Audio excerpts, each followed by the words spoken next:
Pascal, en fait, tu es réanimateur. Oui, tout à fait.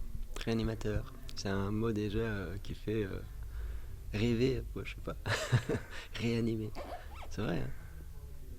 C'est ça, Alors attends. c'est un métier qui est mal connu. Hein. Peut-être tu peux nous dire un mot. Ouais, mais d'abord, je vais te dire, je suis deux choses en fait. Je suis anesthésiste. Ça, c'est le gars qui endort. C'est vrai, hein. Et réanimateur. Le gars qui réveille. Non, mais c'est un métier. Moi, ce qui m'a plu dans ce métier, c'est justement de toucher à tout.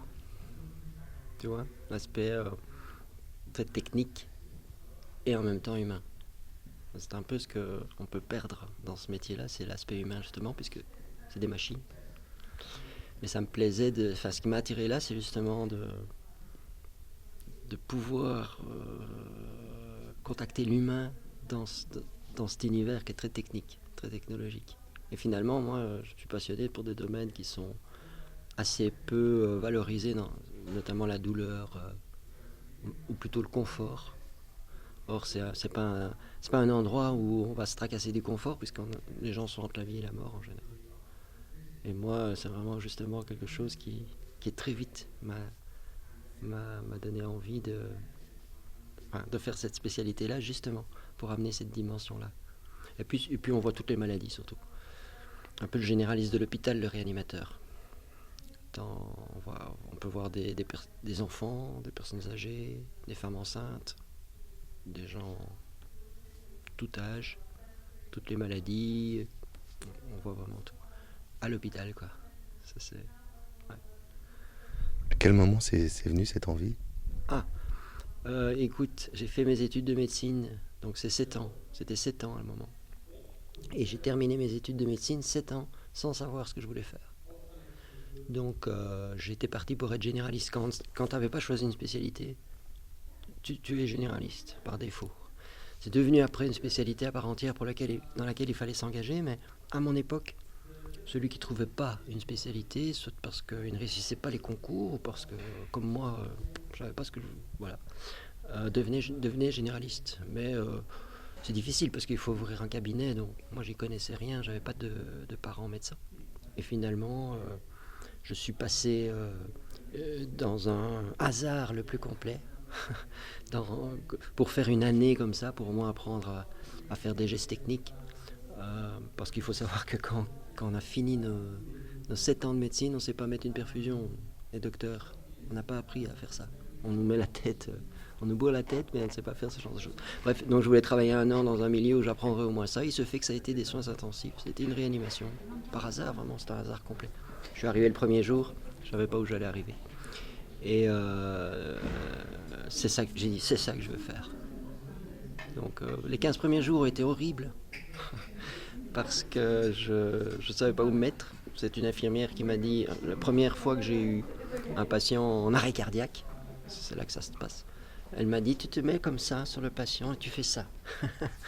Et elle a guidé la réanimation, alors que c'était à moi la guider, puisque j'étais le médecin. Elle m'a tout appris, donc c'est vraiment une sorte d'histoire d'amour, parce qu'à la fin, j'ai dit, oui, je veux faire ça, c'est génial, quoi. Il y a une ambiance, enfin, c'est toujours un travail d'équipe, en fait. Et alors que jusque-là, je ne savais pas ce que j'allais faire. J'ai dit, je vais faire ça. Qu'est-ce qu'il faut faire pour être réanimateur? Oh, tu fais une formation en anesthésie. Je me suis inscrit au concours, j'ai réussi. J'ai été pris, j'ai commencé la formation officiellement alors que j'avais déjà travaillé dans ce genre de service. Donc moi j'ai fait en fait, après ma formation qui a duré 6 ans, mais j'avais déjà fait 2 ans avant, j'ai fait 8 ans, dont la moitié à peu près en soins intensifs, en réanimation. Puis je suis devenu réanimateur. Et j'ai adoré ça jusqu'à ce que je me sois rendu compte que ça devenait de plus en plus un métier mécanique, en fait. Ça a culminé, je dirais, les 5 dernières années, mais c'est devenu vraiment l'impression d'être un mécanicien. D'ailleurs, il y a une patiente qui m'avait dit ça un jour, enfin, pas à moi personnellement, mais qui avait dit ça un jour, les médecins, c'est des mécaniciens. Et en fait, elle n'a pas tort. Elle n'avait pas tort parce que finalement, on fait des gestes techniques qu'on maîtrise très bien, par contre, on est très bons techniciens. Mais tout ce qui est autour, qui est finalement de donner des bons conseils aux gens pour ne pas tomber malade, pour ne pas revenir, on ne fait pas ça. On se contente de faire ce qu'on ce qu'on sait faire avec beaucoup de gestes techniques, donc finalement c'est vrai. Là, l'esprit médical, c'est autre chose pour moi. C'est vraiment déjà avoir une relation avec la personne qu'on soigne et trouver chez cette personne ses ressources, commencer à lui apprendre à gérer tout ça. Et je me suis rendu compte que j'étais pas à la bonne place en fait pour faire ça. Ben voilà, c'est un peu l'histoire. Beaucoup de confrères quand même, on travaille toujours avec des confrères dans Tout ce à genre fait. de cas. Donc moi, c'est un travail d'équipe. Hein. C'est impossible de... Contrairement à toutes les autres spécialités, un chirurgien par exemple, il travaille dans son bloc opératoire, il a des assistants, il travaille avec un anesthésiste, mais bon voilà, après il fait des consultations, et toutes les autres spécialités, ils ont des consultations. Nous, on n'a pas de consultation, on est vraiment une équipe. On travaille pendant X heures, et il y en a toujours un qui est de garde, qui lui va rester la nuit, et le lendemain on le relève. Et finalement, on enchaîne tout ça comme ça. Donc effectivement, c'est non seulement on a des confrères, mais on est même comme dans une famille, en quelque sorte. Donc effectivement, c'est assez bien ça. Sauf quand on détonne un peu de l'équipe, quand on commence à avoir des pensées comme moi j'ai eu, de me dire, la médecine, c'est pas que ça. C'est ça, parce qu'il y a également nécessité parfois de sauver les gens, de les admettre dans des services comme ça. Mais quand je me suis rendu compte que finalement, on les aidait à survivre, parfois dans un état pire que la mort, parce que tout ce qu'on avait mis en place faisait qu'ils en sortaient complètement lessivés, amaigris, sans plus aucune force. Ils ont survécu, mais moi j'hésitais pas à dire un état pire que la mort. Et d'autres mouraient, et d'autres, mais ça devenait de moins en moins fréquent. Là, on avait l'impression d'avoir vraiment été utile et d'avoir fait quelque chose. Mais le fait de le dire, et de se dire, mais c'est pas que ça la médecine, on va quand même essayer d'apprendre à pratiquer d'autres choses, même si c'était pas dans les protocoles, pas dans les mœurs. Là, je me suis un peu heurté pas au rejet nécessairement, mais une espèce de mépris, de mépris gentil. Mais, de quoi tu me parles? C'est quoi? Qu'est-ce que tu veux faire? Et là, évidemment, ça a été, c'est comme une fissure qui s'est élargie, moi, avec mes confrères, vers un fossé et puis un précipice. Ça, c'est l'histoire Covid. L'histoire Covid, c'est vraiment une espèce de chausse-pied qui est arrivée dans une fissure qui se créait déjà parce qu'il y avait quand même beaucoup de domaines où je trouvais qu'on pouvait mieux faire. Mais pour ça, il fallait sortir un peu des routines, des protocoles. Voilà. C'est un peu difficile. C'était quoi le fossé justement entre la médecine que tu imaginais idéale et la médecine que tu devais pratiquer au quotidien? Mais bon, c'est vrai que là où je me trouvais, c'était vraiment en bout de course. J'avais envie de finalement, mais c'était difficile là où je me trouvais, mais de tout faire pour que les personnes finalement ne tombent pas malades au point d'arriver aux soins intensifs. Ça, c'est une chose que je ne pouvais pas faire aux soins intensifs, puisque forcément, ils y étaient arrivés. Quoique, il m'est arrivé de discuter avec certains patients d'une façon que aucun de mes collègues, je pense, ne faisait. C'est de dire, tiens, vous avez eu un infarctus, qu'est-ce que vous pensez qui s'est passé? Et puis, selon les réponses, des fois, ça marchait avec certaines personnes, d'autres, pas trop, il y avait moyen de leur donner des bons conseils pour dire, vous devriez faire attention à ça. Ah vous fumez, il y a un bon tabacologue dans l'hôpital qui pratique l'hypnose, des choses comme ça qui sont pas des choses bien vues, même connues. Donc je commençais à faire plus ça et donc à sortir de du moule dans lequel un réanimateur est. Ça c'était une chose. Maintenant j'ai aussi voulu développer des protocoles pour améliorer le confort, éviter que les gens perdent la tête parce que c'est une maladie fréquente aux soins intensifs. Très vite, comme le sommeil, les gens ne dorment plus. Il y a des études qui ont montré que le sommeil en soins intensifs est très vite perturbé. Donc ce sont des micro-sommeils, les gens tombent endormis parce qu'à un moment ils n'en peuvent plus, puis ils sont tout de suite réveillés par une alarme, personne qui rentre dans la chambre, etc. Donc bref, les gens perdent la tête. Et moi j'avais mis en place un protocole pour essayer de prévenir ça, donc mettre des horloges dans la chambre, un calendrier dans la chambre, mais ça ne suffit pas. Il faut vraiment que l'infirmière s'en serve chaque fois qu'elle rentre dans la chambre, qu'elle dise aux patients quel jour on est. Et c'était pas... elle sait très bien le jour qu'on est, elle. C'était lui pour vérifier non seulement qu'il s'en souvienne, et surtout pour le forcer à s'en rappeler. Et ça marchait si c'était fait régulièrement. Donc je me suis vraiment battu, mais seul, pour vraiment développer ça. Les personnes qui m'ont le plus aidé, c'est les infirmières, en fait. Pas du tout mes collègues. Qui n'étaient pas contre. Ils se sont dit, c'est une bonne idée en soi, mais ils n'ont jamais vraiment d'implication là-dedans. Donc moi, ça c'est vraiment... je commençais à m'intéresser presque à des méthodes de soins qui pour moi auraient été vraiment faciles d'importer dans le service. Je sais pas je ne voyais pas très bien pourquoi c'est pas possible, mais néanmoins je me suis heurté à une espèce de pas besoin de faire ça, quoi. Et c'est vrai, entre guillemets, il n'y a pas nécessairement besoin de faire ça, mais en même temps on voyait quand même des gens perdre moins vite la tête, c'est quand même intéressant pour eux, et puis ils sortaient quand même plus vite. C'est démontré dans les études, c'est fait dans des hôpitaux ailleurs. J'ai vraiment déployé beaucoup d'énergie pour amener ça, mais ça, c'est une inertie vraiment très difficile à vaincre, de convaincre ses collègues, parce que c'est pas seulement qu'ils ne s'opposent pas, ils ne se sont pas opposés. Mais moi, j'étais pas là tout le temps. Donc une fois que j'étais pas là, il est important que les confrères appliquent, continuent d'appliquer. Non seulement ils ne le faisaient pas, ou en tout cas pas assez, mais parfois il y en a certains qui même, en un mot, démolissaient tout le travail, parce qu'il suffisait d'une remarque à certaines infirmières, ah oui, ça c'est le protocole de sacré. C'était très mauvais, ça, évidemment.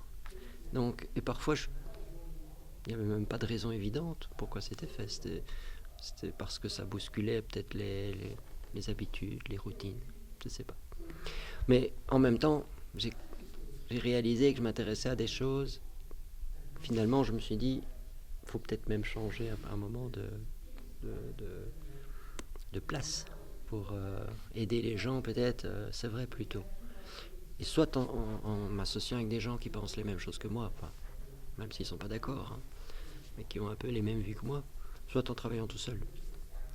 Donc c'est ça, ce fossé de aimer mon métier, mais de voir quand même combien finalement il était limité, et de me dire, ben c'est rien, on va y ajouter des choses, et que ça c'était difficile, voire impossible. Alors est-ce que je m'y suis mal pris? C'est possible aussi, mais j'ai essayé vraiment d'impliquer les infirmiers, ça s'est très bien passé. Est-ce que les docteurs se sont sentis rejetés? Moi je voulais juste dire, voilà, je m'en occupe, ne vous tracassez pas, je m'en occupe.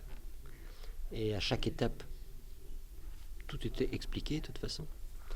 Mais voilà, ça n'a quand même pas suffi, ça n'a pas pris. L'implication en médecine, c'est pas un peu paradoxal? L'implication, ouais. C'est-à-dire l'implication des médecins quand on est quand même confronté beaucoup à la mort, qu'il y a quand même un rythme et puis un détachement à garder.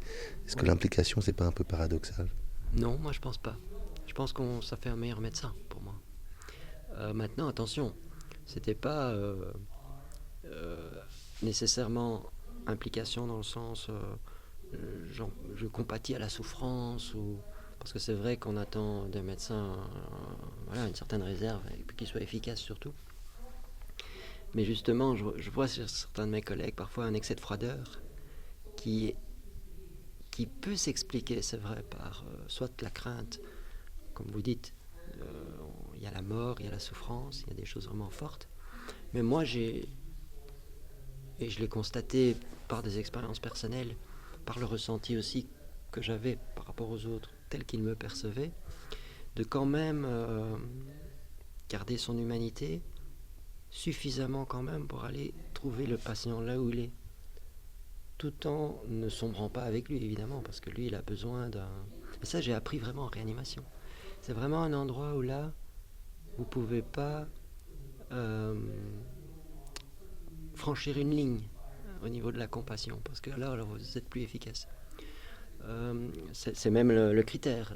Vous savez que vous êtes plus efficace si vous commencez à être trop impliqué, c'est vrai, dans la souffrance des gens.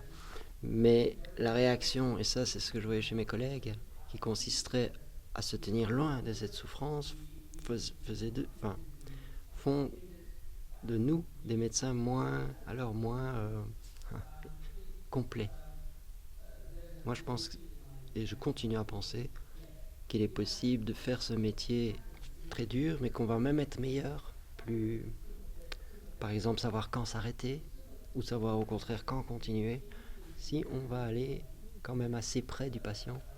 C'est une question peut-être de distance, de bonne distance, mais ça va être important. Il y avait dans mon équipe une personne qui avait très difficile personnellement, par exemple, à interrompre des thérapeutiques. Or, c'est un problème quotidien. Ça fait partie de notre travail de mettre ces thérapeutiques, mais comme ces thérapeutiques, si on les maintient, elles peuvent durer pendant des mois, des années. Hein. Si on fait attention, on remplace les batteries, ça va durer. Hein. Donc notre responsabilité en réanimation, et pour moi elle est aussi importante que l'autre, même si elle est moins agréable, on est moins héroïque, mais elle est très importante de dire, parce que le patient ne peut plus le faire souvent, la personne ne peut plus la faire, elle est sous machine. La famille souvent, pour moi, soit elle est absente, soit c'est vraiment pas elle qui doit décider, parce que c'est quand même une grosse responsabilité. Et j'ai vu des familles se sentir très coupables parce que ils avaient l'impression que c'est eux qui avaient décidé d'arrêter. Donc ça, moi, je ne faisais jamais. Mais là, c'est ça, c'est l'humanité qu'on a gardé quand même. Ce qu'on a gardé assez d'humanité nous permet alors, pour moi, dans ces moments-là, de prendre la bonne décision. Enfin, est-ce qu'il y a une bonne décision? Mais en tout cas, personne d'autre ne va la prendre. C'est le médecin qui doit à ce moment-là la prendre. Et ça permettait de prendre des décisions qui, je pense, restaient proches de la volonté de la personne, tout en préservant la famille. Des collègues que j'ai vus, très bons techniciens, très, très bons médecins, mais se protéger en ne s'impliquant pas, en restant à distance, je pense que c'était plus pour se protéger eux que protéger le patient. Et du coup, ça entraînait des prolongements de traitement qui étaient mal vécus, même par les infirmiers, par tout le monde. Au point que c'est d'autres médecins qui devaient prendre la décision. Ça, c'est pas normal non plus pour le médecin en question. Donc cette question d'implication, jusqu'à un certain point, elle est importante. Mais pour moi, maintenant c'est pas facile, mais c'est ce qui fait que dans des moments où là, faut prendre des décisions plus difficiles, on va être meilleur. Mais c'est une question évidemment aussi de travail intérieur, hein, ça, je pense. Par rapport à la souffrance, il faut pouvoir la traiter sans se laisser contaminer, évidemment. Mais en même temps, c'est illusoire, ça. On doit pouvoir la ressentir, parce que comment, en même temps, approcher alors celle du patient si on n'est pas prêt à la ressentir quand même un peu. Justement, ça c'est impossible de... Sinon, on reste à distance, mais alors on va être froid, on va prendre des décisions techniques, on va peut-être prendre de très très bonnes décisions techniques, mais la médecine c'est pas ça, même en réanimation. À un moment, on est très souvent mis devant l'humain et on doit choisir pour lui. Est-ce qu'il veut qu'on continue? Est-ce qu'il veut être comme ça? Plus la famille qui vient pour être bon, je pense, même si c'est plus difficile, il faut un moment alors rentrer dans l'humain, dans cette sphère-là. Mais voilà, à un moment donné, moi par exemple, je vais vous donner un bête exemple, sur le plan médical, je n'ai jamais soigné un de mes proches. Je n'ai pas mis les... Donc, quand une femme accouche, on lui met un cathéter dans le dos, ça s'appelle une péridurale. Donc mon épouse, elle a accouché 4 fois, j'aurais pu lui mettre la péridurale et je connais des collègues qui l'ont fait, mais moi jamais je n'aurais mis la péridurale à mon épouse. Parce que justement, on ne peut pas être à la fois son médecin et que là, il y a une implication, c'est trop difficile ça. Donc par rapport à tous mes patients, moi, c'était un devoir d'accéder quand même, et ça a un prix, c'est vrai, à un moment donné à leur souffrance, à leur humanité, mais du coup payer de ma personne. Mais c'est un devoir parce que sinon c'est difficile, c'est impossible de prendre alors une décision, pas seulement technique, mais vraiment médicale, humaine. Voilà. Donc ça nécessite de s'impliquer. Et c'est quand la première fois que tu as ressenti ce manque d'humanité, cette première fausse note, si j'ose dire, le moment où ça commence un petit peu à... Ça remonte à loin. En fait, je dirais, c'est plutôt une sensation de cette dérive de la médecine. pas tellement au niveau de la réanimation, parce que en même temps, on est là vraiment dans un domaine où c'est difficile de tricher. On est face d'emblée à la pire issue qui soit potentielle, la mort, ou la vie, ou la survie, mais dans des conditions difficiles. Donc là, c'était encore un endroit où je me sentais proche. Enfin, on ne peut pas tricher. Voilà.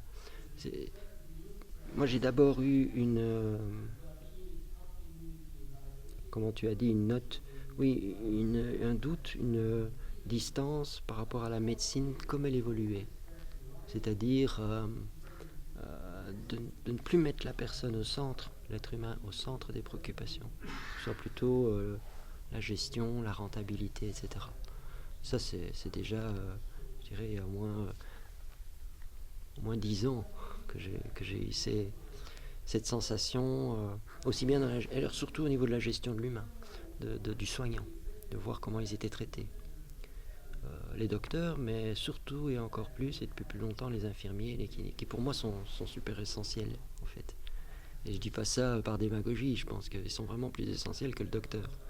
Or, ces gens-là se font maltraiter depuis des années. Alors, c'est pas...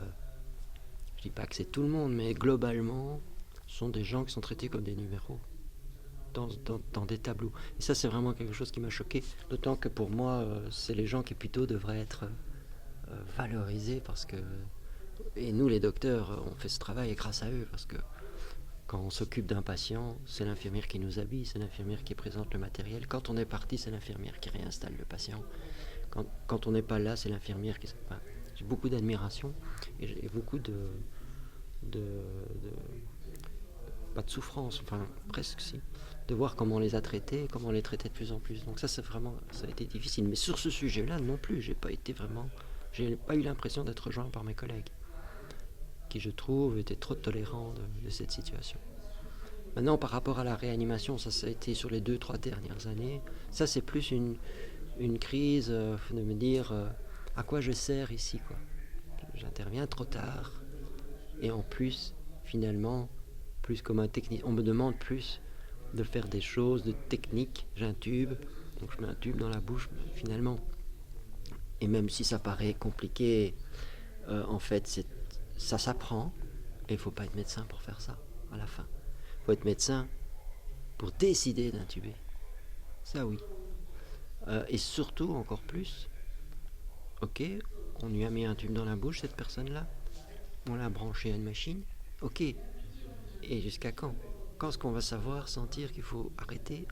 Soit parce que c'est le bon moment, il n'en a plus besoin, en sachant que chaque jour qui passe, ça a un prix. Pas d'argent, mais la personne maigrit, la personne devient plus faible, parce qu'on lui impose vraiment un traitement qui est très agressif. Donc tous les jours, on se pose la question, est-ce qu'il ne faut pas arrêter? Pour ça, il faut être docteur. Mais tous les gestes techniques qui sont très amusants à faire quand on débute la carrière, parce que ça, c'est excitant. En même temps, il ne faut pas être docteur. Il faut juste apprendre. Puis une fois qu'on a appris, n'importe qui peut le faire. C'est pas... Voilà.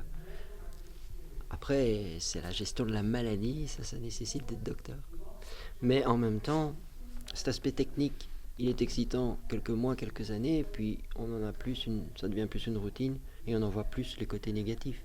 Chaque fois que je mettais, après maintenant, un tube dans la bouche de quelqu'un, c'était la mort dans l'âme, parce que je voyais plus les problèmes que ça amenait au patient que de lui sauver la vie. C'est ce qu'on croit au début, mais c'était devenu beaucoup moins excitant et beau dans les années qui ont suivi.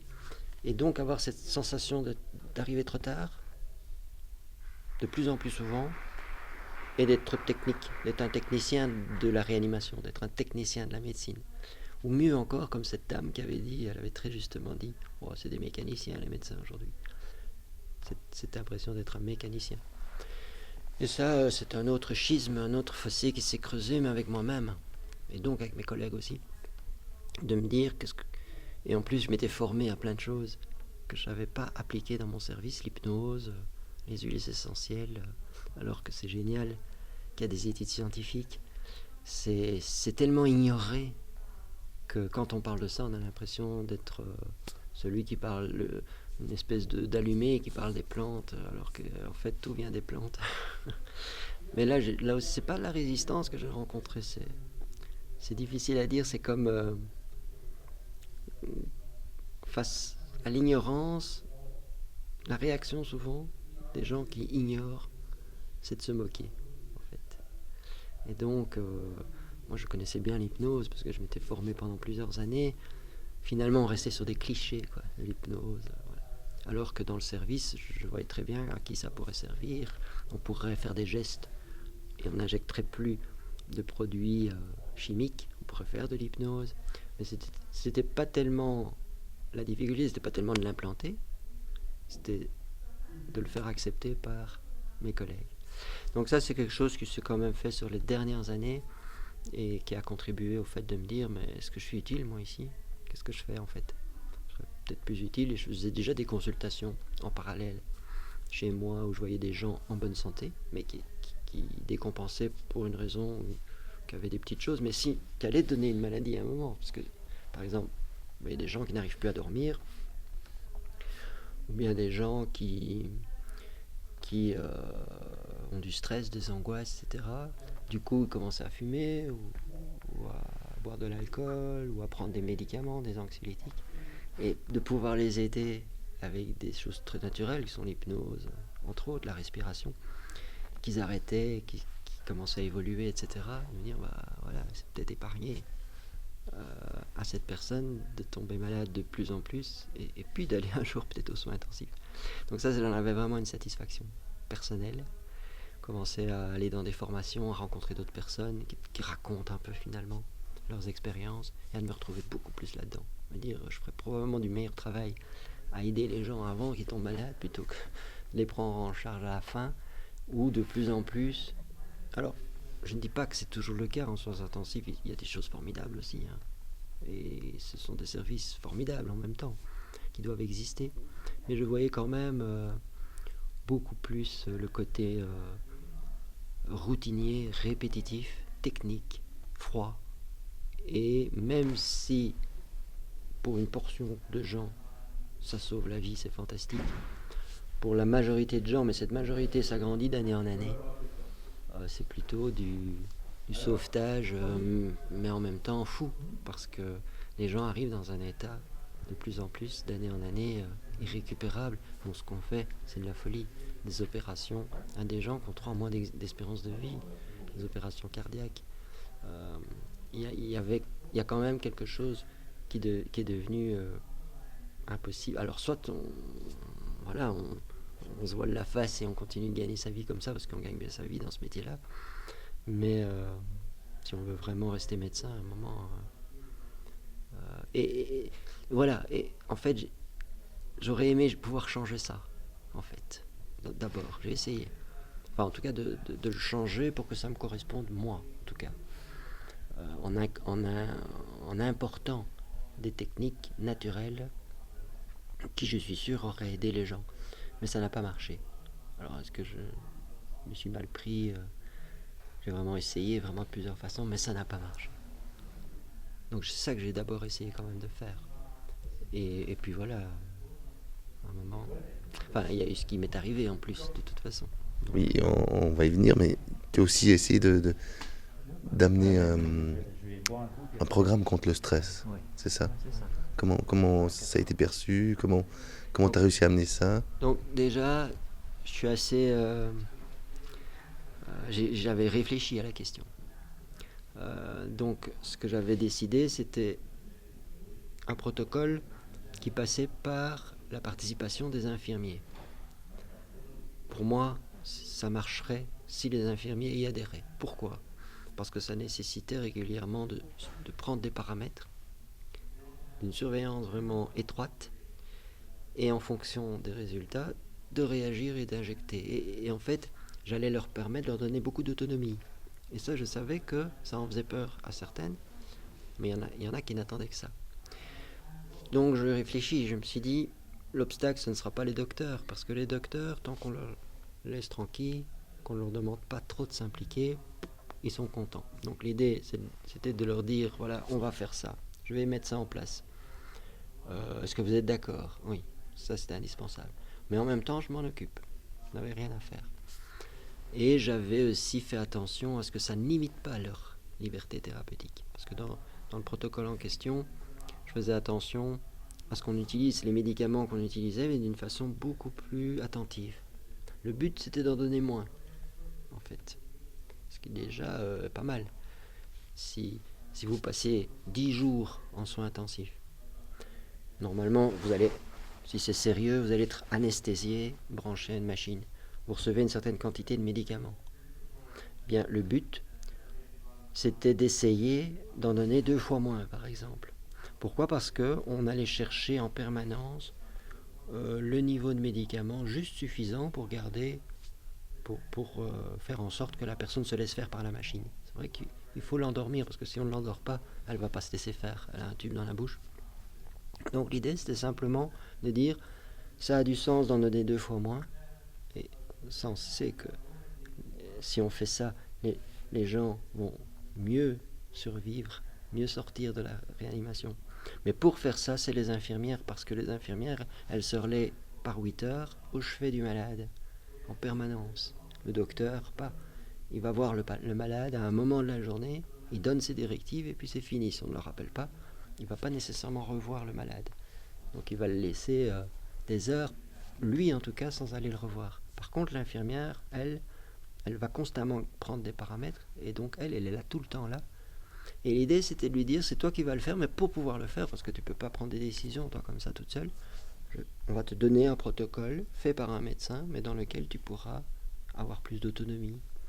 Donc tout ça a été pensé, et ce que j'ai fait aussi, c'est, pour le mettre au point, j'ai pris un groupe pilote d'infirmières qui ont été très, très contentes qu'on leur demande leur avis déjà. Et en les impliquant, ils ont eu d'autant plus envie de le faire respecter. Voilà. Donc tout ça a pris du temps. On est allé voir comment ça se faisait dans d'autres hôpitaux. On a écrit beaucoup de procédures. Ça nécessitait beaucoup d'écrire. On a fait des tableaux pour que les infirmières puissent, en fonction du poids, adapter la vitesse. Donc c'est pour dire que tout ça a pris du temps. Mais pourquoi ça n'a pas marché avec mes collègues? Ça, c'est difficile puisque j'ai tout fait pour essayer d'éviter des obstacles qui auraient consisté. Si je ne leur avais pas parlé, par exemple, fait ça dans mon coin, là, je savais que. Mais bon, j'avais pris leur avis, j'avais vraiment fait attention à ça. Je crois qu'il y a. Enfin, c'est pas à moi à dire ça nécessairement. Moi, j'ai aussi de l'ego. Il y a une espèce de. C'est pas mon idée, donc je ne vais pas nécessairement m'impliquer autant. Le fait aussi que moi, ça me tenait à cœur de faire ça. Eux, ça leur tenait moins à cœur. Je crois qu'aussi dans une équipe de réanimation, il y en a un qui va plus s'intéresser à une partie, à un organe, et un autre à un autre organe. Moi, j'avais un peu cette vision globale déjà, un peu du patient, et de me dire ça va lui faire du bien à tous les niveaux de recevoir moins de ces saloperies qui finalement, ok, ça permet de tolérer les machines, mais ça le tue aussi, en fait. Donc ça avait du sens de réduire ces doses-là. Mais voilà, ça a peut-être été en concurrence avec d'autres par exemple la tolérance du respirateur. C'est cette machine auquel on branche le patient pour le temps qu'il est endormi et qu'il a besoin d'une assistance. Ça a peut-être interféré avec cette gestion-là. Voilà, je ne sais pas.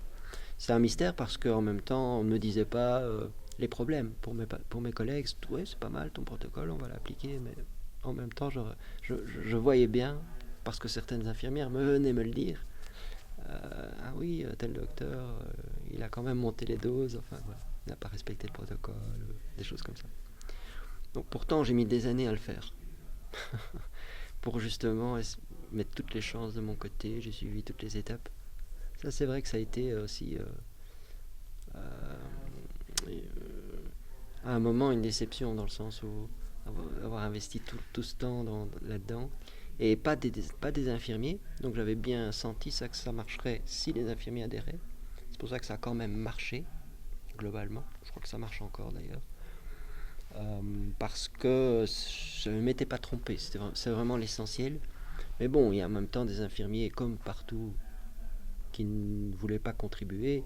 Et s'il n'y a pas une cohésion médicale à ce moment-là, alors ils attendent que ça, parfois certains infirmiers, certains collègues, pour tel docteur a dit que ce n'était pas nécessaire, donc voilà. Mais bon, voilà, je pense que ça marche quand même encore, c'est quand même mieux qu'avant, et ça c'est grâce aux infirmiers. Donc voilà. Mais c'est une expérience pour moi formidable dans le sens où je ne regrette pas, ça a été vraiment fantastique. On a vraiment fait des chouettes choses ensemble. Mais je me suis rendu compte aussi de la difficulté d'amener des nouveautés. Et quand il s'agit de l'hypnose ou les huiles essentielles, ça j'ai même pas essayé. Pourtant il y avait une infirmière adjointe en chef, donc c'était un allié de poids. Mais là j'ai même pas essayé vu rien qu'en citant le nom et sur des préjugés, par exemple de l'hygiène qui s'oppose parce qu'ils croient que si on parle d'huile essentielle, ça consiste à mettre des diffuseurs partout. Mais même, il suffisait d'étudier le projet. Voilà. Je sais que ça se fait dans des hôpitaux. Je n'ai même pas osé. Parce que voilà, j'avais déjà rencontré pas mal de résistance dans un protocole qui, lui, était très académique, en fait. Et sur l'hypnose, j'avais déjà eu droit à pas mal de remarques. C'est gentil, hein, mais ça montrait bien au lieu de me poser des questions, de me dire « Ah, tu t'es formé en hypnose, qu'est-ce que c'est ?» Je vais t'expliquer, pas de souci. Non, c'était comme si je savais déjà ce que c'est. Et en fait, c'est juste mettre un pendule ou un peu comme l'image qu'on a de Mesmer, nos spectacles, alors que ça n'a rien à voir, quoi. Et ça, c'était dur parce que moi, j'allais dans des congrès, dans des formations où j'écoutais des infirmiers comment ils avaient implanté l'hypnose dans leur service. Des choses fantastiques qu'ils faisaient grâce à ça. Donc l'hypnose, c'est une technique de distraction en fait, hein, mais très puissante, qui permet de faire des gestes techniques, très douloureux même parfois, sans que la personne le ressente, ou très peu. Et ça permet donc de donner moins de morphinique, de morphine, des choses comme ça, qui ont plein d'effets secondaires, donc ça a du sens. Mais voilà, c'est vraiment difficile, surtout quand on est seul, et j'étais seul par contre là-dessus, de former, de pouvoir en parler. Donc voilà. Et puis est arrivé ce qui est arrivé, justement. Qui est arrivé ? Ce qui est arrivé, oui, tu as dit tout à l'heure, ce qui est arrivé. Ah, à moi. Voilà, il y a eu une année très particulière pour toi. Mais par rapport à tout ça, il y avait quand même donc des choses qui me mettaient un peu en porte-à-faux, je dirais, c'est vrai. Par rapport au métier de réanimateur, ça je l'ai expliqué, et par rapport à la médecine en général. Mais je dirais que lorsque la crise Covid a commencé, là, j'ai passé les premiers moments où, comme tout le monde, je ne savais pas ce qui arrivait. On sentait qu'il y avait quelque chose d'un peu extraordinaire qui arrivait, qui changeait vraiment les pratiques, les habitudes. Je dirais que j'étais vraiment comme tout le monde, à la fois inquiet puisque c'était inconnu et en même temps curieux pour voir un peu ce qui allait se passer. Premier patient comme ça qui arrive, voilà. Et puis, alors qu'il y avait une réaction très routinière face à ça, on avait des protocoles. C'est aussi ce qu'il faut savoir, c'est qu'ils ont déclenché dans les hôpitaux ce qu'on appelle des plans d'urgence hospitaliers, qui sont un peu des sortes de plans catastrophes, voilà. Ils nomment des médecins qui vont vraiment gérer ça de façon autonome, presque après. Et je dirais que ça a été vraiment pris en charge, et ça c'est assez logique, notamment par un infectiologue de l'hôpital, qualifié, ok. Ça, ce sont des démarches normales. Cela dit, dans les semaines qui ont suivi, on a commencé à admettre des patients. Donc déjà, nous, par rapport à d'autres hôpitaux et surtout d'autres pays, on n'a pas eu un service saturé, pas du tout. Mais on parle de la Belgique. Hein. Oui, pardon. On parle de la Belgique, oui, c'est vrai, tu as raison de préciser. Donc une ville en Belgique, un service de soins intensifs, donc parmi plein d'autres, on est d'accord, il y en a certains qui ont été saturés, c'est-à-dire tous leurs lits remplis, nous pas. On a eu, voilà, mais en même temps, on a tout arrêté.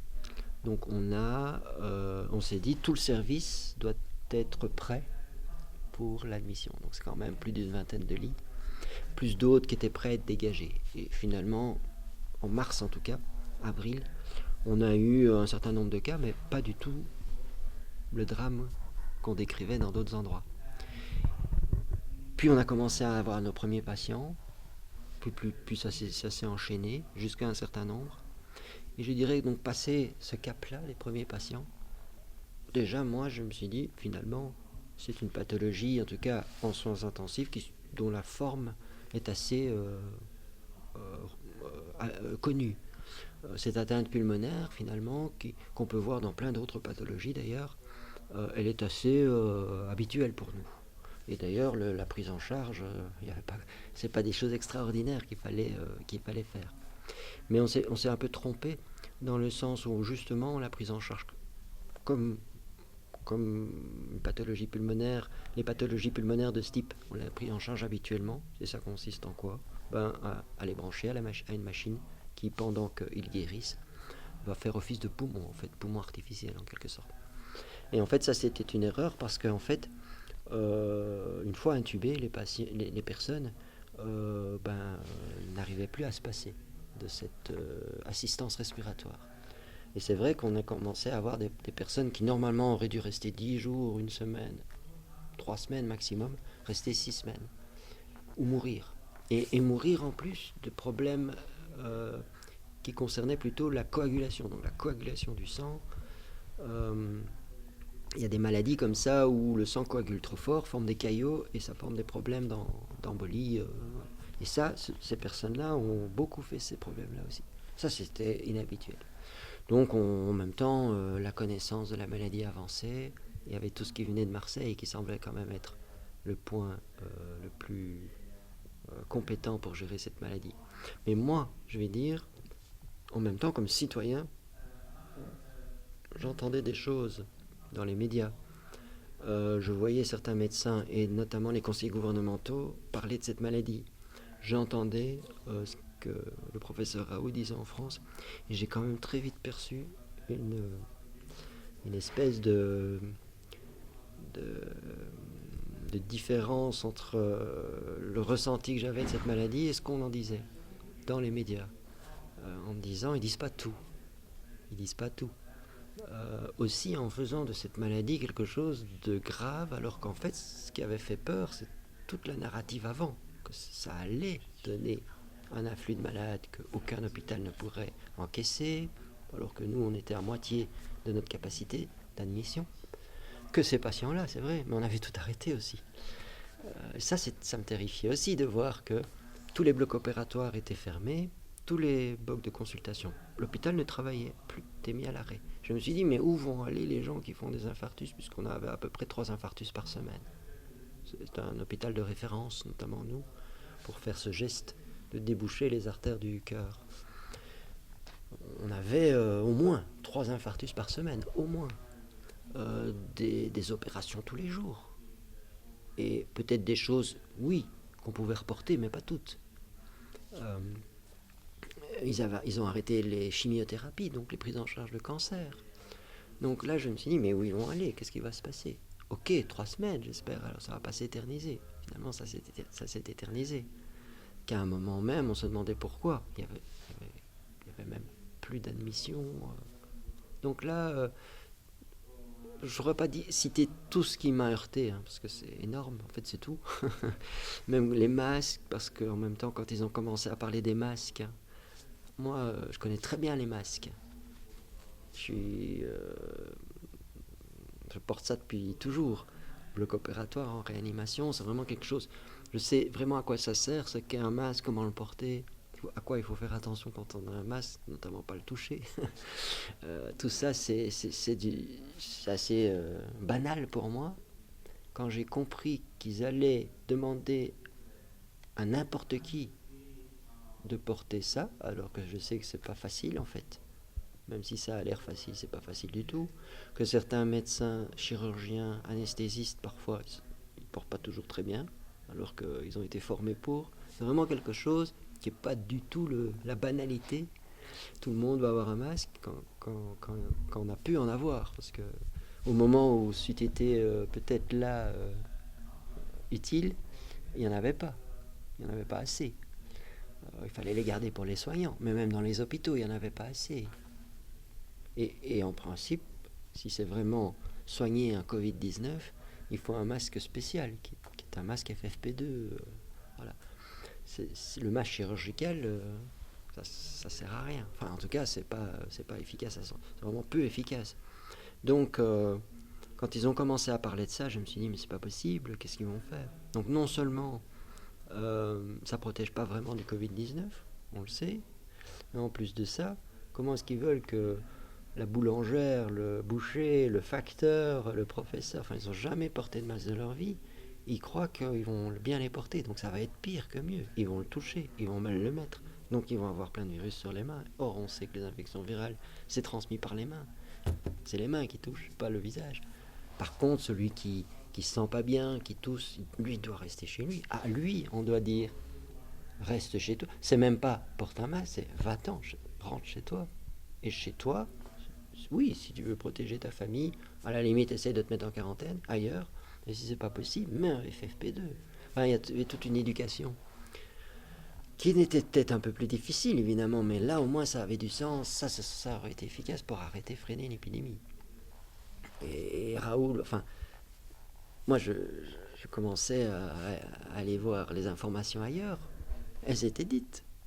C'était évident.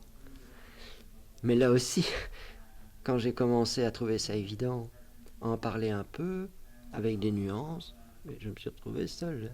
Je me suis dit, je suis seul à penser ça. Je ne trouvais pas ça évident également. Ben, à nouveau, j'ai rencontré une espèce de... C'est pas de la bêtise, c'est pas de la corruption, c'est une espèce de déni. Ouais, si je devais dire quelque chose, c'est ça. C'est déni.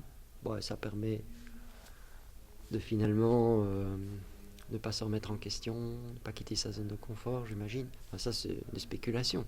Mais toujours est-il que là encore, même devant des évidences pareilles, où là je me suis dit, c'est pas possible, ça va aller, ils vont... Ben, au point que j'entendais tout de suite, c'était assez impressionnant. Moi, Raoult, je le connaissais pas.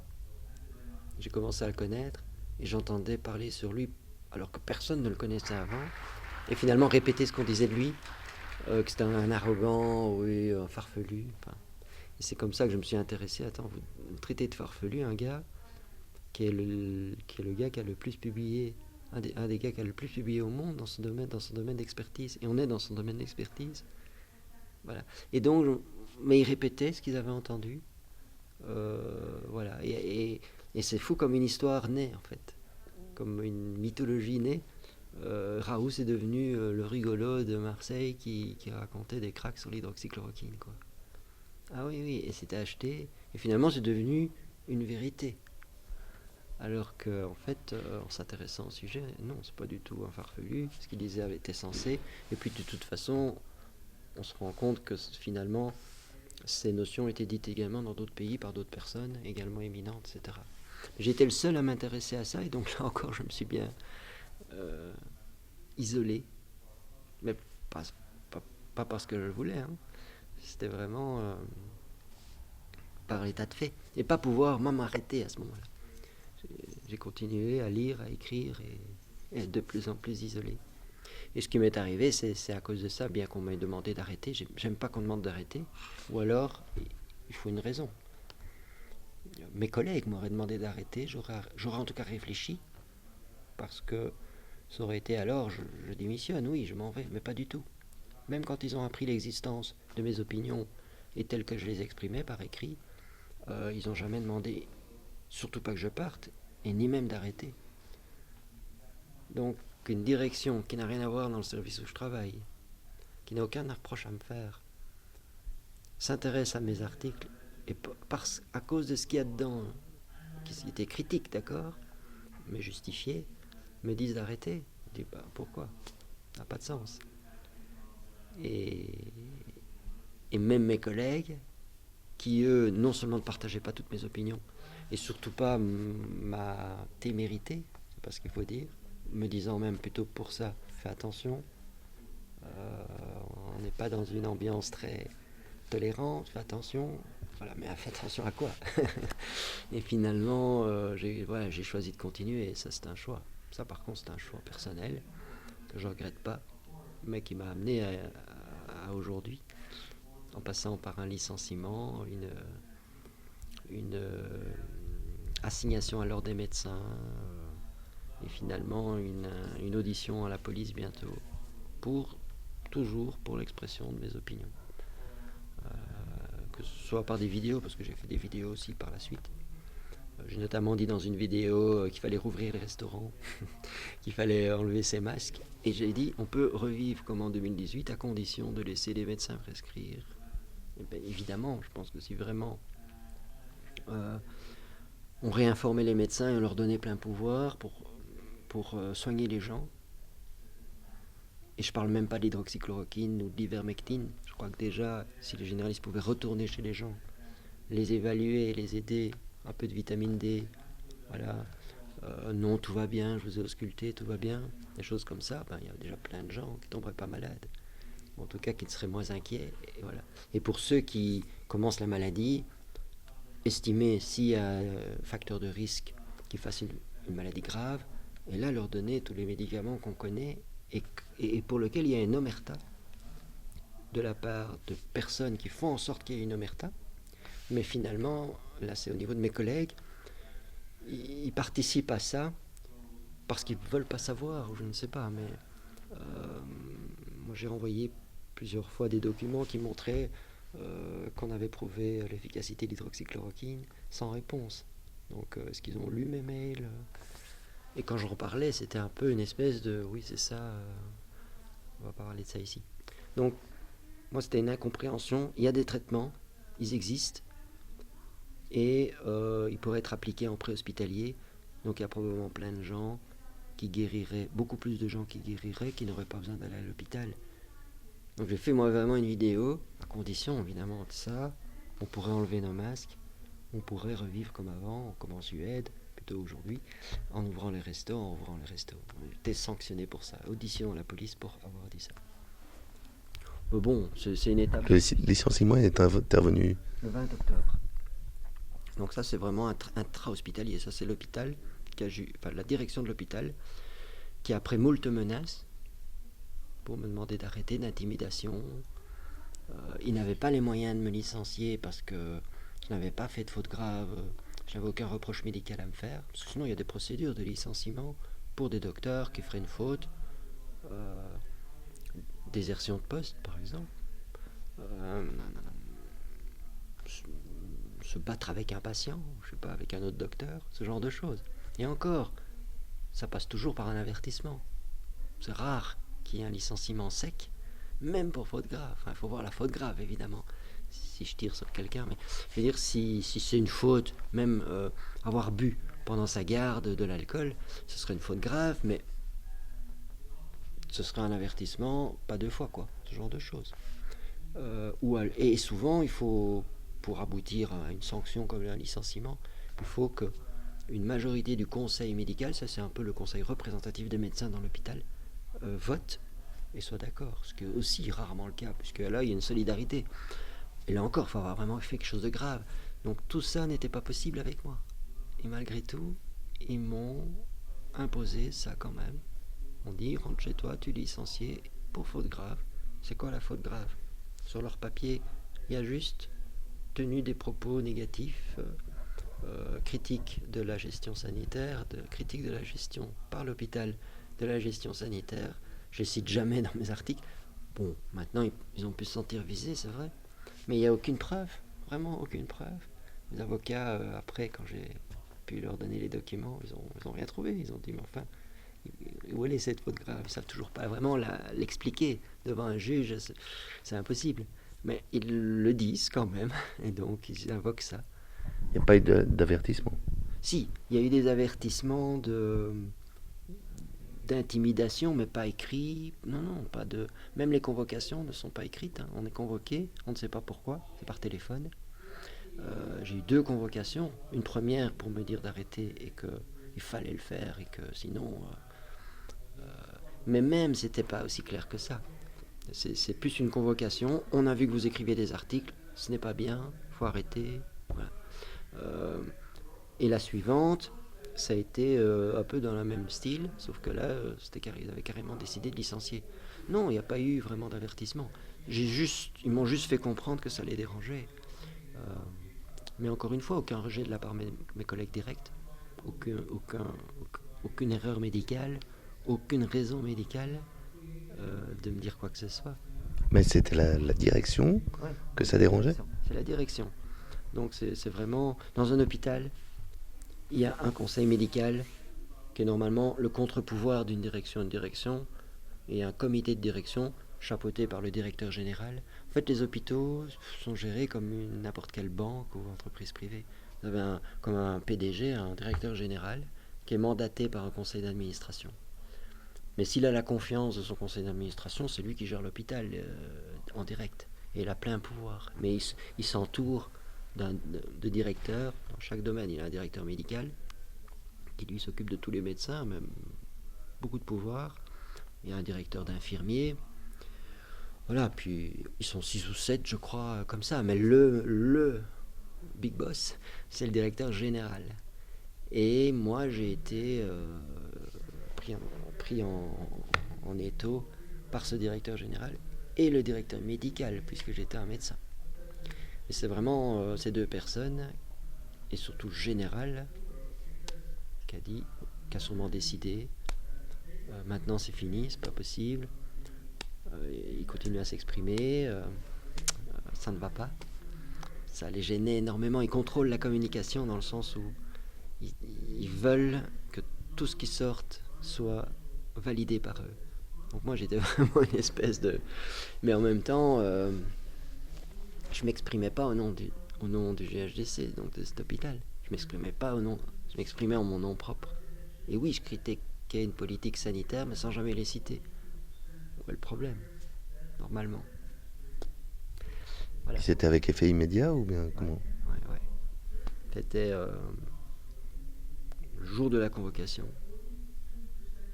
Et d'ailleurs, on m'avait dit, parce que je me dis, qu'est-ce qu'ils veulent faire là? On dit de te virer, ils ne sauraient pas. Ah non, il faut un avis renforcé. Il n'y a pas de faute médicale, mais vas-y pour voir un peu ce qu'ils te veulent. Bah voilà. Ah oui, mais mes collègues étaient complètement... Attends, c'est pas possible, ils ont fait ça. Fait immédiat, bon, j'ai droit à une transaction, mais qui était insignable, inadmissible. Ils me demandaient de reconnaître des mots que j'aurais utilisés, j'aurais plus jamais pu m'exprimer. Voilà. Donc maintenant il y avait de l'argent, mais j'ai refusé. Et à ce moment-là, ils ont lancé la procédure et 3 jours après, je recevais un courrier licencié pour faute grave, mais dans lequel ils n'expliquent toujours pas ce que c'est cette faute grave. Donc c'est dans les mains de mes avocats. Donc tu te bats quand même. Ah oui. Mais c'est une chose qui montre qu'il n'y a plus de droit en Belgique. Qu'il n'y a plus vraiment de droit, parce que ça ne serait jamais arrivé normalement. Jamais. C'est vraiment une preuve qu'on pourrait penser qu'il y a encore du droit. Mais s'il y avait encore du droit, ils n'auraient jamais fait ça. Maintenant, ils le font quand même. Même en sachant peut-être d'être condamné ou voilà, d'avoir un peu d'argent. Mais de devoir donner un peu d'argent. Mais c'est dingue. Parce que c'est... Et ce qui est dingue, c'est qu'aucun médecin ne soit révolté, parce que en même temps, ça fait peur, mais ça peut aussi leur dire je suis le prochain, je peux être le prochain. C'est le message qu'ils ont envoyé, quoi, aux médecins. Alors que normalement, c'est le pouvoir dans un hôpital, les médecins. Là, il y a vraiment eu un électrochoc et un message envoyé à tous les médecins, voilà ce qu'on peut faire aux médecins. Donc faites attention, quoi. Donc, la seule réaction pour moi qu'on doit avoir face à ça, c'est de réagir en force. Parce que maintenant, ils sont finis, dans le sens où s'ils n'ont pas réagi, qui sera le prochain, quoi. Mais s'il y en a déjà eu un, il y en aura 2, et ainsi de suite. Voilà. Le silence de la part des collègues? Oui, silence. Non, humainement, ils sont touchés, mais quelques échanges, mais sur le fond, mal à l'aise. Donc, oui, on se verra, on va faire un pot, parce que finalement, je suis parti sans même pouvoir dire au revoir. Hein. C'est ça aussi. Donc, j'imagine qu'on va faire quelque chose, mais je sens bien que c'est plus comme avant, parce qu'ils sont... Ouais, ils sont certainement mal à l'aise, ils sont tristes, ça je pense qu'ils doivent être tristes et choqués. En même temps, la vie continue déjà. Et puis, voilà, ils ont trop peur de rentrer dans cette problématique parce que qu'est-ce qu'il faut faire alors? Ils doivent. Ils m'avaient dit au début qu'ils allaient écrire une lettre de protestation, mais je pense qu'ils n'ont même pas fait. De toute façon, ça servira à rien. Je crois pas qu'il faille faire ça, mais ça montre, ils ont baissé les bras très vite et ils sont soumis, quoi. Mais je sais par d'autres échos qu'il y a beaucoup de médecins en colère et qui demandent souvent de mes nouvelles et qui sont d'autres médecins, d'autres services qui sont révoltés, mais voilà, ils sont chacun seul aussi. Et puis ils ont eu très peur quand même. Donc je crois que moi que la seule réaction à ça justement, c'était de réagir et en force alors, pas un ou deux. Et ils ont laissé passer cette occasion. Donc voilà. Et toi, ta réaction à ça? Moi, ma réaction humaine, d'abord c'est une procédure en justice, mais ça j'ai pas vraiment le choix.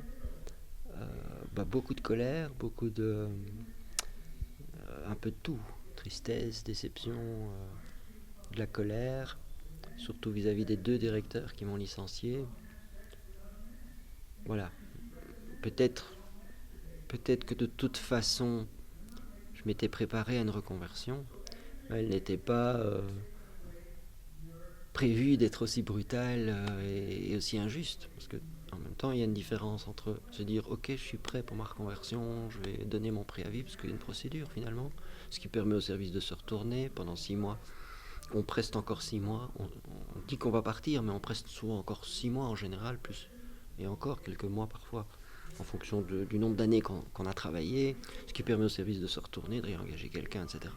Ça, c'est peut-être quelque chose que j'aurais fait dans 2-3 ans, parce que ça se préparait, mais dans 2-3 ans, et ensuite, d'une façon que j'avais décidé, et en disant au revoir à la fin, enfin, ça n'aurait été tout à fait différent. Ce qu'ils ont fait là, je dirais même en plus, parce que j'ai pas parlé de ça, mais en plus ils m'ont demandé de partir alors qu'en même temps, dans tout le pays, on disait qu'on manquait de réanimateurs.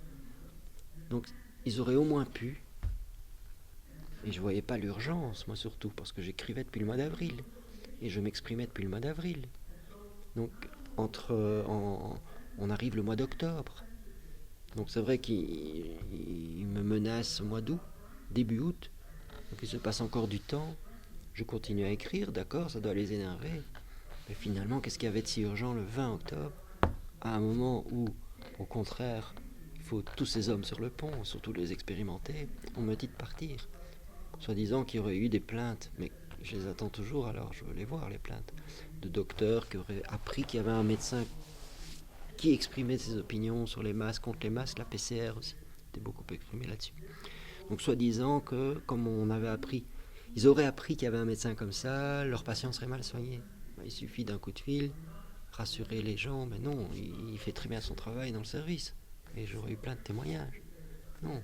Donc ça pour moi, ou ça n'existe pas et c'est un prétexte, ou si ça existe, c'est complètement aberrant quand même.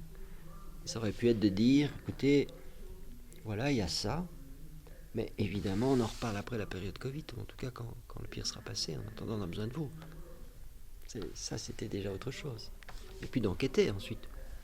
Si vraiment il y avait toutes ces plaintes, il suffisait de faire une enquête, quoi, de voir un peu est-ce que ce docteur travaille bien, mais bon, on le savait déjà, puisque au travers de mes collègues, il n'y avait que des témoignages favorables, des infirmières. De toute façon, en soins intensifs, j'aurais pas pu être une espèce de médecin qui fait pas ce que les autres font, hein. Ça n'aurait pas marché. Donc c'était pas le cas du tout. Donc qu'est-ce qu'il y avait de si urgent?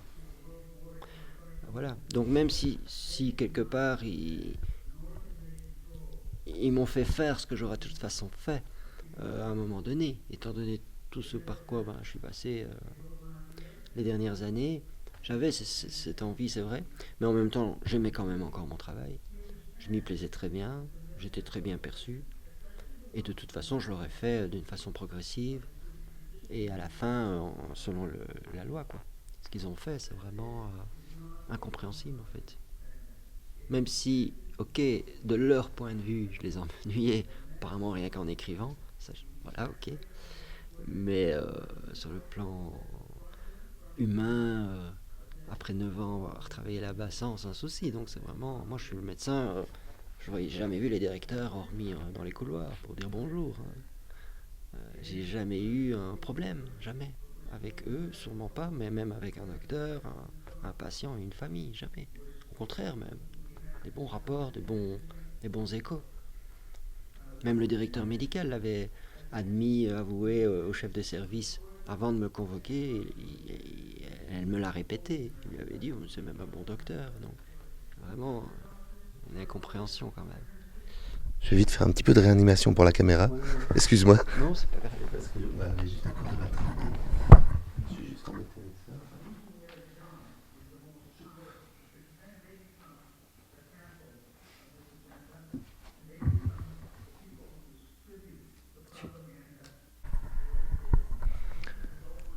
Tes écrits, tes vidéos, tu veux en parler un petit peu? Qu'est-ce que tu disais dedans? Il y avait une audience? Oui, j'ai écrit ça sur un site. Mondialisation, ça s'appelle. Mais certains ont été traduits en anglais. Oui, j'ai commencé vraiment à avoir beaucoup d'intérêt pour ces articles, où finalement, j'ai traité médicalement ces sujets-là. Donc je faisais soit beaucoup de recherches, si le sujet portait sur un domaine que je connaissais moins, je faisais beaucoup de recherches, ou en contact avec des personnes, et après, à la fin de ça, je faisais une synthèse.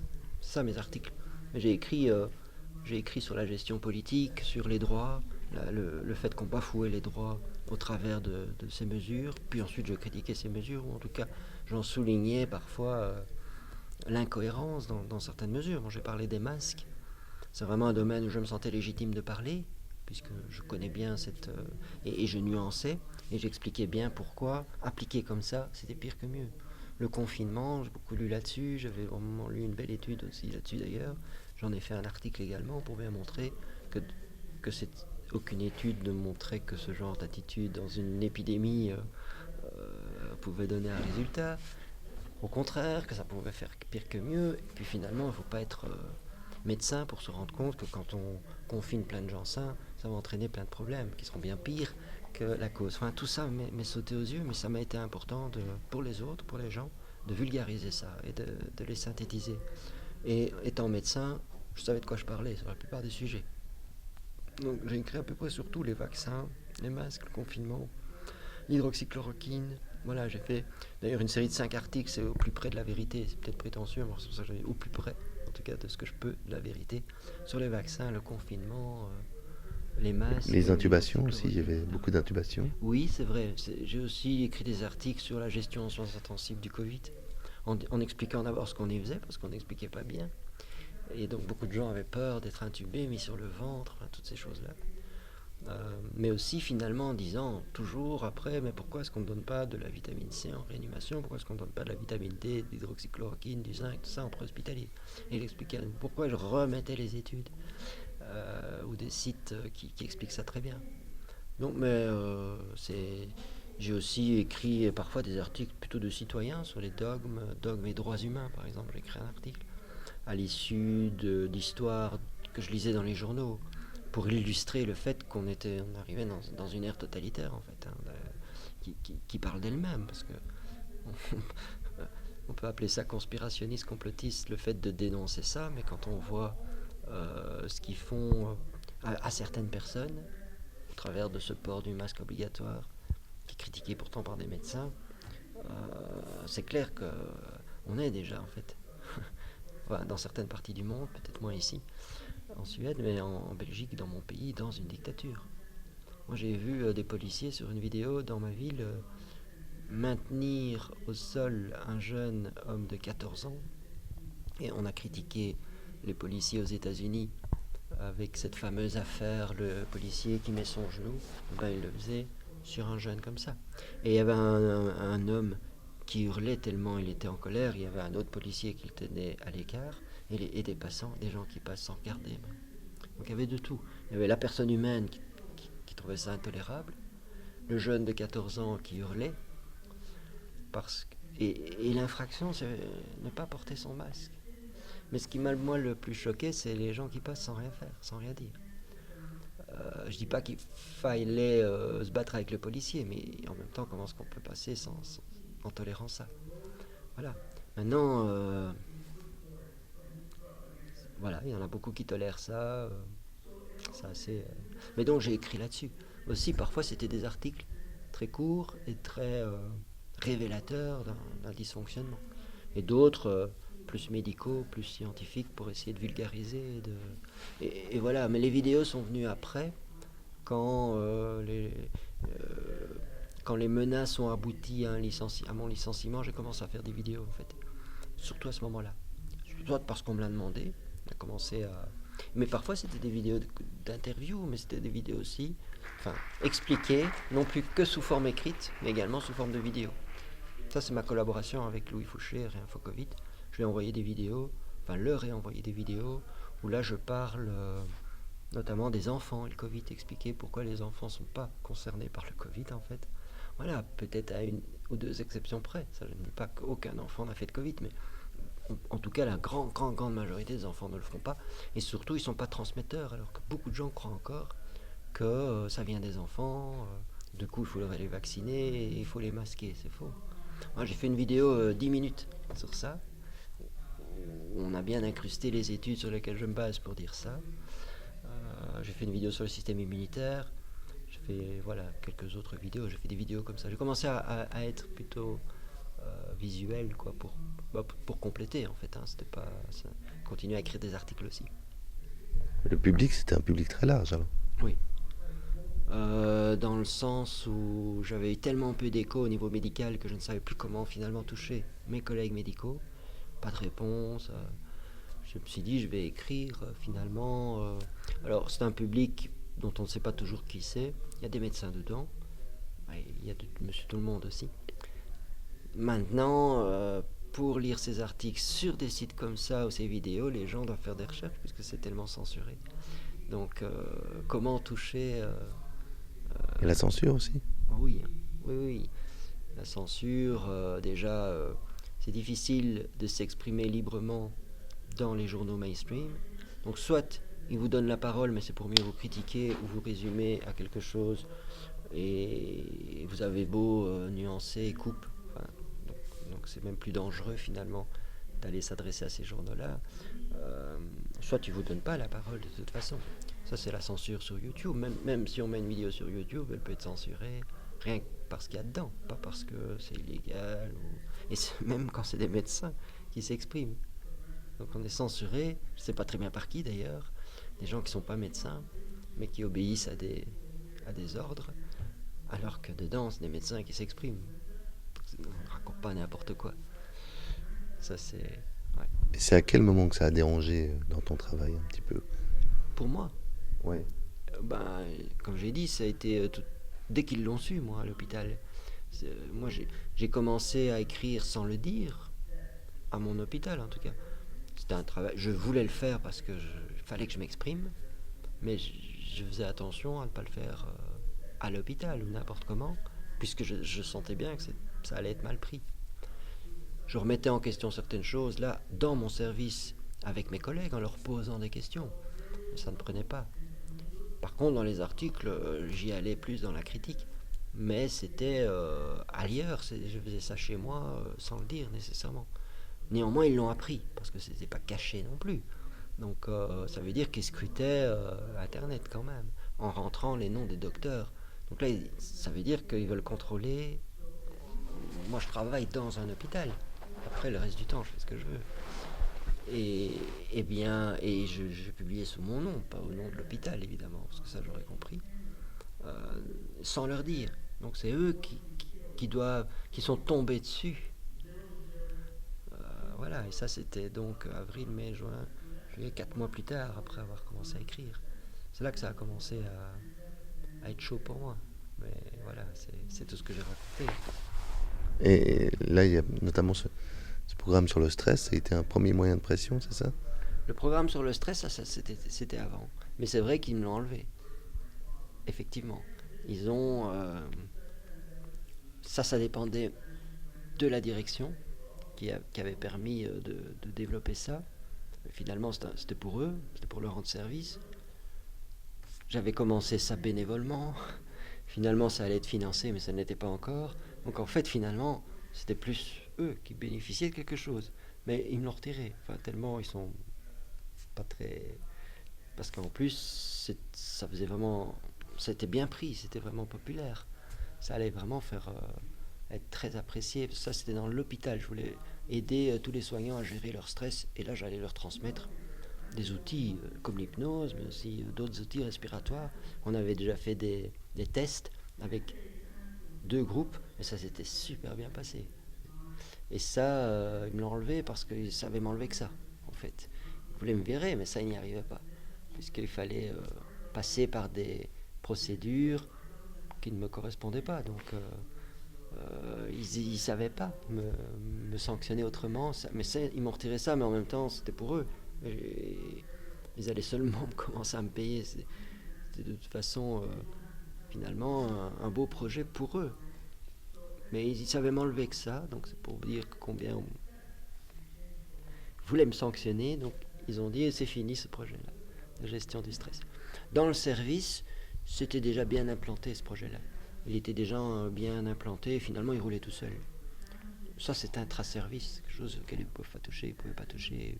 Je ne sais même pas s'ils savaient qu'il existait. Non, c'est et l'ordre des médecins L'ordre des médecins, il est apparu à quel moment? J'ai été... Si, le directeur médical de l'hôpital a introduit une plainte à l'ordre des médecins. Enfin, il me l'a dit. Ça faisait partie des gentillesses qu'il m'a dit ce jour-là.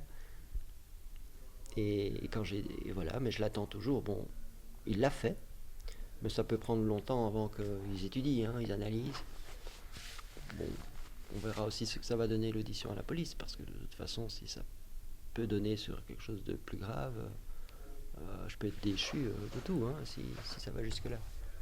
J'en sais rien, je crois pas. Mais bon, en même temps, comme tout se passe pour le moment de façon un peu totalitaire, où les droits, on nous dit qu'ils sont toujours là, mais en même temps, ils font quand même plein de choses qui font penser qu'ils sont plus trop là, les droits. Je m'attends à tout, quoi. Donc là, on verra. Et pourquoi tu t'exprimes aujourd'hui? Tu es venu ici jusqu'à Stockholm, tu as fait une prise de parole? Je me suis exprimé quand même fort longtemps tout seul. M'exprimer est important pour moi, de toute façon, seul ou en groupe. Puisque rester sans parler face devant toutes ces choses-là, voilà, c'est pas un besoin personnel, c'est de me dire si je me tais et qui d'autre parle, en tout cas là où moi dans mon pays, non, on peut pas. Les gens doivent savoir, enfin en tout cas ils doivent entendre cet avis-là. Maintenant, ça a été vraiment une bénédiction d'être mis en contact. En fait, cette histoire de licenciement était connue. Du coup, j'ai commencé à recevoir des mails et des appels, notamment de France, parce qu'ils avaient appris mon histoire. Et à partir de là, je dirais, depuis ce moment-là, j'arrête pas. Et ça fait du bien d'avoir des alliés aussi, de rejoindre des groupes existants. D'abord de se dire, donc je suis pas nécessairement fou, je suis pas le médecin à battre ou celui qui se trompe, il y en a d'autres. Et en plus de ça, ça fait du bien, quoi, pour tenir bon et au moral et tout ça. Donc, et ça n'arrête pas pour le moment, mais c'est nécessaire parce que de un, l'union fait la force. Et puis, voilà, ça a été long tout seul, donc réintégrer des collectifs et des équipes existantes, c'est important. Et ici, c'est un hasard complet, en fait. C'est une personne qui m'a contacté, tu veux venir, c'est vendredi, ah bon, on m'a contacté début de semaine. Déjà, j'aurais pu être occupé, heureusement, j'avais rien. Et en plus, tu vas peut-être intervenir. Bon, ben, j'ai dit oui, on verra bien. Et quelque part, je crois que ça, c'est bien. Je crois que face à ce qui arrive, il n'y a pas beaucoup de choses qui peuvent me défendre, finalement, puisque le droit, même s'il y a des avocats, même les avocats sont inquiétés. Par contre, qu'on parle de moi, de mon histoire, les soutiens que j'ai, ça c'est une vraie défense. Et Louis Fouché qui a inquiété, les réactions dont il a pu bénéficier l'ont vraiment aidé. Donc, ça, je crois que c'est des choses, oui, il faut qu'à un moment donné, il y ait suffisamment de gens qui aient connaissance de ces histoires. Les médecins inquiétés, ça fait peur parce que, indépendamment de ce qu'ils disent, quand on se rend compte que des médecins, finalement, sans aucun problème, sont inquiétés par le monde des avocats et des infirmiers, ça pose question. Encore plus que ce qu'il y a dans les articles ou dans les vidéos, parce que ça peut être des querelles finalement.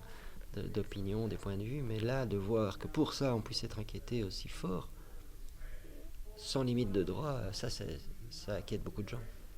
Et par ça, ça pourrait les aider à en réveiller certains, ne serait-ce qu'au moins pour se renseigner et commencer à se poser des questions. Les réanimer, justement. Quoi? Les réanimer. Et réanimer. Oui, réanimer les gens, oui. Ce qui ferait la boucle. Réanimer le monde. Peut-être, oui. Oui, c'est vrai, c'est vrai. Mais dans un sens, pas comme j'ai connu dans mon métier, de réanimer dans un état parfois où on a envie de dire aux gens, on n'aurait peut-être pas dû vous réanimer. Plutôt ici, dans un sens plutôt au contraire. Une fois réanimés, les gens sont mieux après qu'avant. C'est encore mieux, quoi.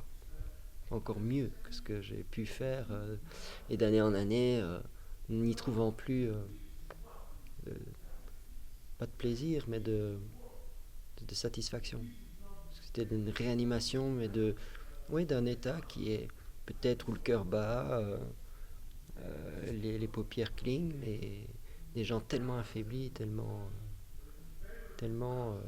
mal qu'on se demande ce qu'on a fait, quoi, parfois. Tandis qu'ici, c'est autre chose, c'est justement pour aller vers un mieux. Cette, Moi, j'aime pas trop les mots parce que les mots peuvent être un peu prétentieux, réveil, mais en tout cas, donner la force aux gens de reprendre en main leur destin. Après, voilà, les maladies, il y en aura toujours, hein, mais bon, en tout cas, il y en aura encore pas mal, mais que les gens se disent finalement, face à ça, je peux faire beaucoup, et j'ai besoin de personne, jusqu'à très loin, finalement.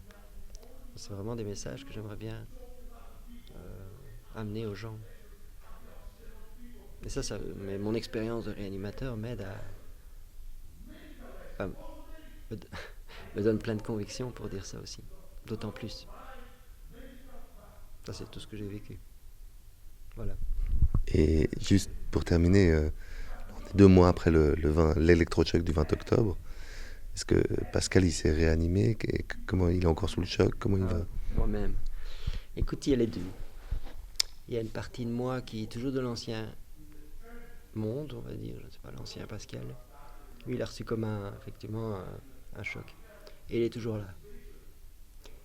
Et l'autre, qui est finalement moi je suis droit dans mes valeurs, je peux me regarder dans la glace, en tout cas j'ai suivi mes convictions, ce dans quoi je croyais, mais voilà, il a le dur à laisser partir l'autre et il s'en sert un peu parce que il y a une colère, une énergie là-bas dont il a besoin, dont j'ai besoin, pour tenir le temps que... Il y aura un moment pour l'apaisement, il y aura un moment pour une grande accolade, je crois. Mais tant qu'on n'y est pas, il y a encore beaucoup de choses à faire. Et, et là, il faut encore être un peu dans ce monde qu'on veut quitter, parce que sinon, on sera trop loin et on ne pourra plus vraiment aider tous les gens qu'on veut aider, qui y sont encore dans ce monde technique, dans ce monde froid. Donc, il y a les deux. Je dirais que la partie essentielle de moi, elle est plutôt heureuse, en fait, d'être dans cette aventure et de rencontrer du coup des gens géniaux qui apportent beaucoup de choses voilà. Mais il y a une partie de moi que je pourrais éventuellement soigner et laisser partir, mais je ne le veux pas pour le moment. Je la garde parce que c'est ce qui me branche encore à ce monde. Or, il y a encore des gens euh, qui sont là dans ce monde et que je veux toucher pour essayer de les amener, ou en tout cas de les éviter d'aller dans ce monde du vaccin, qui amènera plus de contrôle, qui amènera plus de limites encore, et qui est une issue. Moi, j'irai pas, ça je le sais, mais je vois des gens qui pourraient encore y aller, donc j'ai envie de les entraîner encore s'il y a moyen. Et en même temps, cette énergie de colère, j'en ai besoin en même temps. Donc, même s'il y a plein de belles personnes qui m'ont déjà proposé, d'ailleurs, pour moi, me faire aller mieux, me soigner, je fais des choses sur moi, l'hypnose, des choses comme ça. Mais je ne le fais pas encore, je dis non, parce que cette énergie de colère, j'en ai encore besoin. J'en ai besoin pour aller à cette audition de police, pour aller encore au combat, quoi. C'est pas fini. Et donc, voilà. Mais globalement, grâce à ici, par exemple, et à tout ce qui s'est déjà passé avant, ce qui va se passer après, j'ai en fait une énergie plutôt positive, quoi. Voilà. Ouais. Que je ressens. C'est positif. Merci, on sait que tu as un avion demain matin tôt. Voilà. Donc on te remercie vraiment d'avoir consacré du temps. Tu veux dire un mot de colère ou de bonheur pour terminer? Moi je dis aux gens, tenez bon. Tenez bon dans le sens où ça va aller. Faut juste y croire. Et il y a des gens qui vont continuer à se battre. Mais tout le monde peut faire quelque chose. Et c'est comme une tempête. Faut arrimer les voiles, faut s'attendre à cette tempête, parce qu'en même temps, si on l'ignore, si on fait comme si, on va être surpris. Donc c'est vraiment de croire quand même, dans les autres et en soi, et d'avoir cette image un peu, on va aller dans la cabine centrale et on va attendre que ça passe. Après avoir bien sécurisé son bateau, et surtout, on n'est pas seul. Donc voilà, un message plutôt d'espoir et en même temps de centrage, tenir bon. Juste ça, tenez bon. Voilà. On te remercie vraiment d'avoir un si chouette capitaine sur ce bateau. Merci et bon retour en Belgique. Alors. Merci vraiment d'être venu. Un plaisir, merci.